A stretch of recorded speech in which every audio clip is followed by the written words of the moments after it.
트럼프 대통령이 취임 첫날부터 캐나다와 멕시코에서 수입되는 모든 제품에 25%의 관세를 부과하겠다는 선언을 했습니다.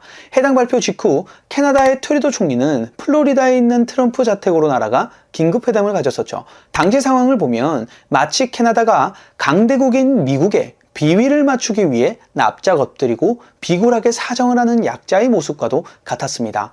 그리고 트럼프는 많은 캐나다인들이 미국의 51번째 주가 되기를 원하고 있다 주장합니다. 우리는 캐나다가 미국의 절대적인 우방국이라고 생각했기 때문에 이 정도까지 미국의 비위를 맞추기 위한 노력을 할 필요가 있나 싶겠지만 현재 캐나다 상황을 고려해 본다면 미국의 눈치를 볼 수밖에 없는 상황입니다. 왜냐하면 현재 캐나다 경제 상황이 심상치 않거든요. OECD에서도 향후 10년간 캐나다에서 새로운 대책이 마련되지 않으면 정말 최악의 경우를 맞닥뜨릴 수 있다고 경고하고 있는 상황입니다. 그렇다면 현재 캐나다에 어떤 문제점들이 있는지 살펴보도록 하겠습니다. 먼저 캐나다의 경제의 근본적인 문제 중 하나가 생산성이 바닥을 기고 있다는 겁니다. 캐나다의 1인당 GDP는 지난 10년 동안 거의 정체되어 있는 상태입니다. 그리고 최근 캐나다의 생산성을 낮추고 있는 가장 큰 요인으로 지목되고 있는 건 바로 이민자들입니다. 캐나다는 이민자의 천국이라 불릴 정도로 경제 성장과 인구 보충을 위해 매년 50만 명 이상의 이민자를 수용해 왔습니다.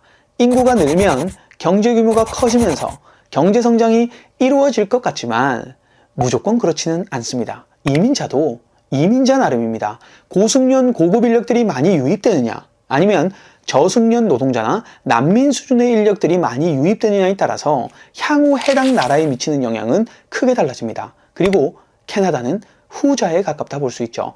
캐나다 경제가 지속적으로 성장하기 위해선 고급 기술을 보유한 전문 인력들이 필수적입니다. IT나 고부가 가치 산업과 같은 생산성이 높은 산업을 이끌어갈 수 있는 이민자들이 유입돼서 이들이 캐나다 산업 발전을 주도하고 새로운 비즈니스를 창출해야 하는데 솔직히 이런 인재들은 캐나다가 아니라 미국으로 빠지겠죠. 그렇다 보니 최근 캐나다 이민자 중 약 40%가 저숙련 직종에서 종사하고 있는 상태입니다. 대부분의 이민자들이 주로 식당, 숙박업, 우버 드라이버 같은 저임금 서비스직에 집중되어 있는 상태라는 거죠. 그리고 많은 이민자들이 영어나 프랑스어를 능숙하게 구사하지 못하다 보니 전문 기술이나 자격증이 필요 없는 일자리로 몰리게 되는 것은 너무도 당연해 보입니다. 이렇게 이민자들이 저숙련 저임금 쪽으로만 인력들이 대체되다 보니까 원래 캐나다인들의 일자리까지 위협하고 있는 상황이 오게 된 겁니다. 그래서 최근 캐나다에서 이민자에 대한 부정적 인식이 증가하고 있는 상황입니다. 2024년 10월에 실시된 설문조사에 따르면 응답자의 65%가 현재 캐나다에 이민자가 너무 많다고 답했습니다. 이민자들로 인해 인구수는 빠르게 증가했지만 그들이 저숙련 직종에 종사하는 비율이 높다 보니 1인당 GDP를 올리기보단 오히려 감소시키는 요인으로도 작용하고 있는 거죠. 그리고 2006년부터 2021년 동안 노동자 1인당 투자가 무려 20%가 감소했습니다. 투자는 낮은 생산성을 높일 수 있는 하나의 방법인데 저임금을 받으면서 일을 하는 사람들이 태반인데 투자는 꿈도 못 꾸고 저축하는 것도 쉽지 않겠죠. 사람들이 지갑을 열지 않으니 당연히 기업들도 투자를 줄일 수밖에 없는 악순환이 진행되고 있다는 겁니다. 다른 국가들과 비교해보면 더 확실히 알 수 있는데 차트를 보시면 캐나다의 노동자 1인당 투자는 미국에 비해 한참 밑에 있고요. 심지어 OECD 평균보다 낮은 걸 확인할 수 있습니다. 그런데 그거 아시나요? 그래도 돈 많은 자본가들과 기업들은 어떻게든 수익을 만들어내려고 합니다. 캐나다 상황을 보면 경제가 어려운 상태에서도 인구는 늘고 있죠. 그럼 돈이 어디로 흐르겠습니까? 그렇죠. 부동산 시장으로 모두 흘러 들어가는 겁니다. 매년 약 50만 명의 이민자들이 들어옵니다. 그런 이민자들이 캐나다 영토에 골고루 분포될까요? 아닙니다. 일거리가 많고 인구가 밀집되어 있는 토론토나 밴쿠버 이런 쪽으로 가겠죠. 이들도 당연히 잠도 자고 밥도 먹을 수 있는 집이 필요할 겁니다. 주택 공급은 제한적인데 수요는 계속 유입되는 이민자들로 인해 늘어나고 있는 상황입니다. 주택 공급이 수요를 따라가지 못하니 집값이 자연스럽게 상승할 수밖에 없고 이렇게 매매로든 렌트로든 집을 찾는 사람들이 많아지니까 경쟁이 심해지면서 집값은 폭등할 수밖에 없겠죠. 이뿐이겠습니까? 이민자들처럼 내가 직접 살기 위한 실수요가 아니라 오직 수익을 내기 위해서 집을 사려는 투기 세력들도 존재하겠죠. 결국 이러한 주택 투기 수요는 수많은 이민자들의 주택 수요와 맞물려서 상상을 초월하는 수준의 주택 가격 상승을 불러오게 됩니다. 그럼 캐나다의 집값이 얼마나 올랐는지 한번 볼까요?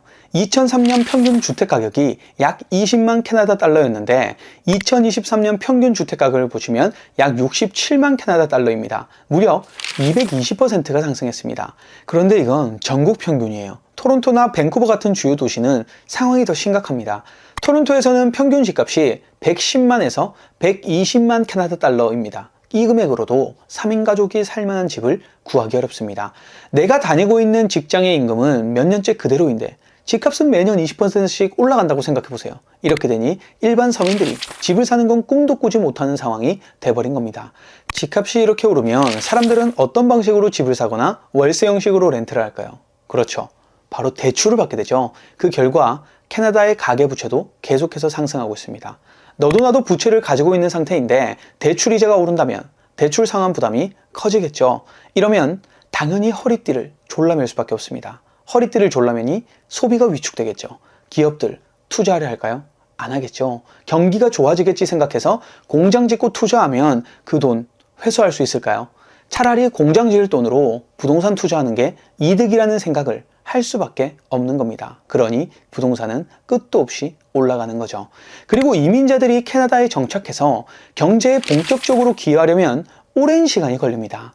하지만 문제는 이들이 정착하는 동안 필요한 복지 지원과 사회 인프라 비용은 지금 당장 지출되고 있다는 겁니다. 즉, 세금으로 들어오는 수익은 미래에 기대할 수 있지만 국가 재정에서 나가는 비용은 현재 진행형이라는 겁니다. 이런 구조가 계속되면 재정의 부담은 가중되고 경제 회복이 더뎌질 수밖에 없는 상황에 직면하게 됩니다.